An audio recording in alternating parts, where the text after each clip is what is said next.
Sri Lanka's acting president has declared a state of emergency across the entire country.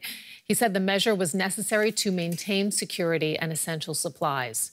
Ranil Wickremesinghe took over the Sri Lankan leadership on Friday after the previous president was ousted by mass protest.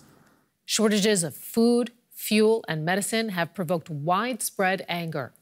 Lawmakers are due to elect a new president on Wednesday. And let's bring in DW South Asia Bureau Chief Amrita Chima, who is joining me from the Sri Lankan capital, Colombo. Amrita, what powers does this emergency declaration give the Sri Lankan authorities? Sarah, this extraordinary gazette, which was passed and issued by the interim acting president, gives enhanced powers to all the security forces. And this means the police as well as the army. The police has also been here in high presence, but now a lot of soldiers have also been deployed. If you look behind me, lurking in the shadows, there are a lot of army soldiers.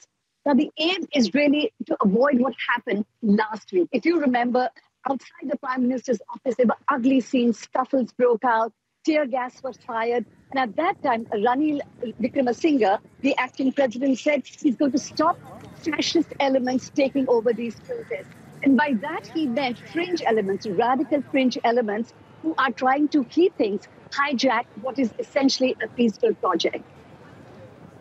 And Amrita, we understand security is tight as Parliament chooses a new president.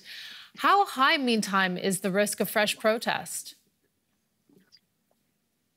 Sarah, that will really depend on the outcome of the election in Parliament.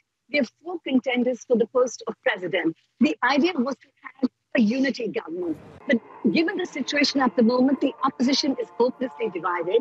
So the party with the maximum number of seats in Parliament right now is Gotabaya Rajapaksa's own party. And that makes the acting president, Ranil Wickremesinghe, a clear favorite to win the post of president.